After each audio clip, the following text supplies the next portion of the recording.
السلام علیکم، welcome to عربی اسٹوریز۔ اب چلتے ہیں پارٹ 6 کی طرف، جن کا انتقام۔ کاش تم پہلے اپنی کیفیت کا کھل کر اظہار کر دیتے تو یہ نوبت نہ آتی، مگر تم اس اسیب کو منطق سے ٹکراتے رہے جس کا نتیجہ تمہارے سامنے ہے۔ اگر تم صبح حالات سے آگاہ کر دیتے تو تمہارا یہ معقول بندوبست کر دیتی، تمہاری حالت اس قدر خطرناک ہرگز نہ ہوتی۔ اب تم ایک نئے رخ پر سوچ رہے ہو، تمہارا کیا خیال ہے؟ تمہارے بعد میں زندہ رہ سکوں گی؟ نہیں جمال، تمہاری معمولی سی حماقت تمہاری زندگی کے ساتھ مجھے بھی تباہ اور برباد کر دے گی، یہ گھر ویران ہو جائے گا۔ میری بات غور سے سنو جمال، جو کچھ میں کہوں اس پر عمل کرو۔ اس حادثے کا سوا ہم دونوں کے سوا کسی کو علم نہیں۔ بانو کی لاش دوسرے کمرے میں پڑی ہے، سب سے پہلے ہمیں اس سے چھٹکارا حاصل کرنا چاہیے۔ آسان طریقہ تو یہ ہے کہ قریب ہی کوئی گھڑا کھود کر لاش کو اس میں دبا دی جائے اور اس میں کہ ٹیلی گرام کر دیا جائے کہ بانو گھر سے غائب ہے۔ آہ، یہ کیسے ہو سکتا ہے امی؟ یہ تو ناممکن ہے۔ ہمیں ایک جرم پر پردہ ڈالنے کے لیے دوسرا جرم کرنا ہوگا۔ تو کیا تم سمجھتے ہو کہ بانو کو تم نے قتل کیا ہے؟ میں نے حیرت سے امی کی طرف دیکھا اور پھر مجھے وہ لمبا ترنگا دہکتی ہوئی آنکھوں والا خوفناک کھیولا یاد آیا۔ میں تصور کرتے ہی خوف سے کانپ اٹھا۔ امی کی بات مجھے کافی وزن دار نظر آئی اور ضمیر پر چھایا ہوا بوجھ ہلکا محسوس ہوا۔ کچھ لمحے تذبذب کے بعد میں نے کہا، مگر قانون ثبوت چاہتا ہے امی، آپ کس طرح ثابت کریں گی کہ میں نے قتل نہیں کیا؟ میں قانون کے سامنے جانے کی کیا ضرورت ہے؟ میں جو کچھ تمہیں کہہ رہی ہوں اس پہ عمل کرتے جاؤ۔ میں خاموش ہو کر امی کی بات سننے لگا۔ اس رات ہم نے بانو کی لاش کو سفید چادر میں لپیٹ کر گاڑی کی ڈگی میں رکھا اور شہر سے بہت دور دفن کرایا۔ کمرے کا فرش ہم نے اچھی طرح دھو کر صاف کیا۔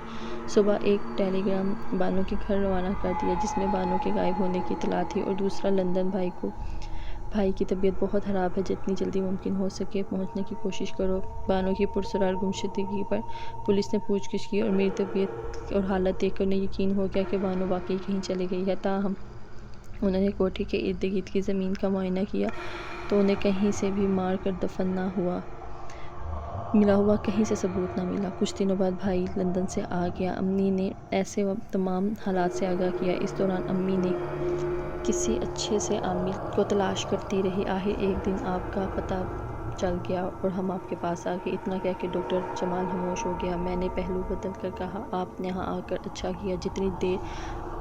جتنی دیر کرتے ہو اتنا ہی آپ کا وجود خطرناک ہو جاتا ہے۔ اور ہاں، آپ نے اس تعویذ کے بارے میں نہیں بتایا جو بازو پر باندھا تھا اور اسے زنجیر پر باندھا ہوا۔ یہ میں نے خود کیا ہے، جمال کی والدہ نے جواب دیا۔ پہلے انہوں نے دھاگے سے باندھا تھا جسے اس نے توڑ کر پھینک دیا اور بھائی پر حملہ کیا، اور اس لڑکے نے پھرتی اور دلیری سے جان بچائی، ورنہ۔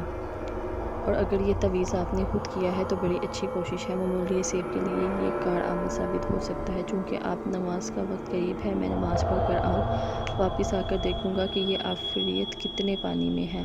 آپ اپنے آنسو پوچھ لیں اور اطمینان رکھیں کہ آج کے بعد وہ آپ کے بیٹے کو پریشان نہیں کرے گا۔ نماز کے بعد میں نے کمرے سے 2 کرسیوں کے علاوہ ہر چیز باہر نکال دی، جمال کو کمرے کے درمیان چٹائی پر بٹھا دیا اور اس کے گرد چھری سے حصار قائم کیا۔ جہاں سے حصار کی لکیر شروع ہوتی تھی اس کی جگہ میٹھے تیل کا دیا رکھ دیا، ایک انگیٹھی پر کوئلے دہکائے اور ایک پیتل کا پیالہ اس میں رکھ کر عمل کیا۔ جیسے جیسے پیالہ گرم ہو کر سرخ ہوتا گیا، جمال کی حالت میں تبدیلی آنے لگی۔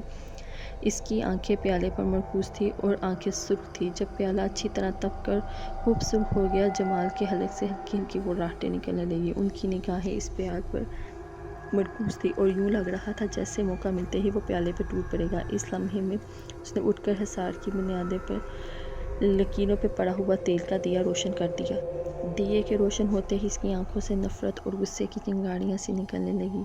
اس کی پتلیاں سکڑ کر نقطے کی شکل اختیار کر گئیں، اور اب اس کی شکل کوئی شخص نہیں تھا، وہ ڈاکٹر ہے جو چند لمحے پہلے یہاں کھڑا ہوا تھا۔ چہرے کے نقوش خوفناک حد تک بدل چکے تھے، ہونٹ سکڑ گئے، دانت مسوڑے تک نظر آنے لگے۔ میں نے مزید کچھ کرنے سے پہلے کرسیوں کی طرف دیکھا۔ اس کی ماں کی حالت غیر ہونے لگی۔ میں نے اشارہ کیا وہ اٹھ کر باہر چلی جائے، جس پر انہوں نے فوراً عمل کیا۔ ان کے باہر نکلتے ہی میں نے ہرمل کی چٹکی بھری چند کلمات پڑھے، اس پر پھونک ماری اور جلتے پیالے میں ڈال دیے۔ ایسا کرتے ہی کمرہ بھیانک گھرراہٹوں سے گونج اٹھا اور جمال دیوانہ وار حصار میں چکر کاٹنے لگا۔ یوں لگ رہا تھا جیسے شیشے کی ایک مضبوط دیوار ہے جس میں وہ قید ہے، اور ایک چٹکی ہرمل کی پیالی میں ڈال دی۔ اس نے ایک چیخ ماری اور اپنا رخ تبدیل کر دیا۔ اس کے بعد کیا ہوگا یہ ہم دیکھتے ہیں نیکسٹ ایپیسوڈ میں۔ تب تک بیل آئیکن کو پریس کریں اور اس چینل کو لائک سبسکرائب ضرور کریں۔ تب تک کے لیے اللہ حافظ۔